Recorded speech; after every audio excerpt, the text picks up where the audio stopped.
Muslim, the first thought that comes to me is hospitality. For in life's journey with Muslims, I have experienced their hospitality over and over again. Hospitality is reciprocal. We experience hospitality from Muslims so many times. In turn, we seek to express our hospitality as a Christian family.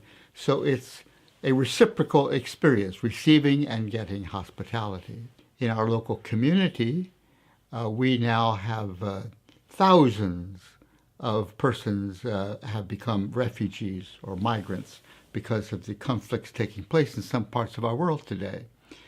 And one of the ways that we seek to express hospitality is to provide homes, counsel, settlement commitments, and so forth for these many, many refugees that are coming our way. And so one of our congregations over the Christmas season, one of our churches over the Christmas season, thought we should do more than simply provide housing for these refugees that are coming.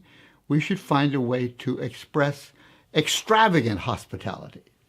I mean, they're alone. They have come great distances. They've lost loved ones in these boats and so forth across the Mediterranean Sea. We need to do what we can to help to bind up the wounds that they've experienced. And so everyone in the congregation was invited to invite one or more persons that they know of who have become immigrants from abroad. They then hired cooks and so forth. They then prepared food and so forth, for they thought maybe, who knows, maybe 50 people, something like that. Behold, 450 people came for this feast. And they came from all over the world who have now settled into our community, from Iran, from Afghanistan, from Congo, from Timbuktu, from who knows where. And so it became a great celebration of the cultural diversity that we have experienced as these refugees have come to live among us. And now they're already talking about next year, could we do another festival like that? And I suppose we will do that. So we're finding it's not just helping them find a place to stay and housing and so forth that is important, but the joviality of extravagant feasting, celebrating that these dear refugees have come to live among us and we want them to be at home. But generally speaking, Christians and Muslims get along well together. Exceptions, yes, and some tragic exceptions. Our commitment is to doing what we can to strengthen the commitments to mutual respect and encouragement. Cartarega, who was my friend, and I wrote the book together.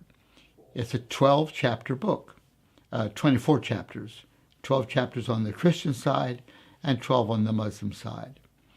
And that was published then in Egypt and in Arabic language with the endorsement of the leading universities and religious authorities in Egypt.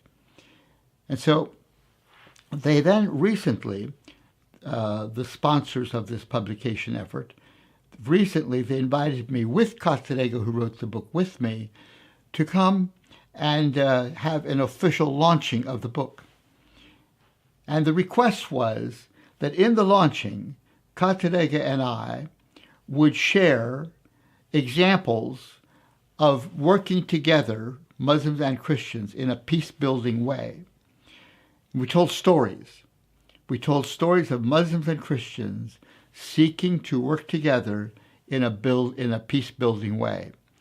Ways in which we have reflected on the Quran and the Bible as a peace-building commitment.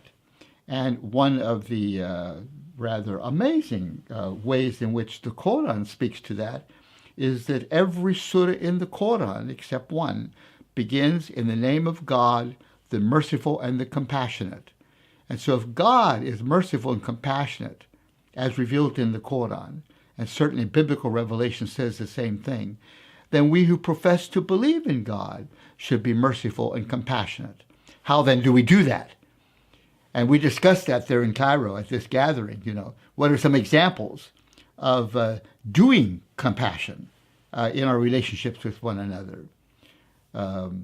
Recently, I was at a meeting where Muslims and Christians were present, and we decided to spend some time just sharing what we appreciate about the people who are of the other community. So the Christians got together and they talked in that room about how much they appreciate the Muslims, and the Muslims in turn talked about how much they appreciate the Christians. Now that kind of reciprocal affirmation is very important. And sometimes things go wrong and hostility does develop. Misunderstandings can take place. And when that takes place, then those who are committed to peacemaking on the Christian side and on the Muslim side need to join hands together and prayerfully seek to find the way forward so that the peace might be established. And that's what we try to do in this little team that I relate to called the Christian-Muslim Relations Team.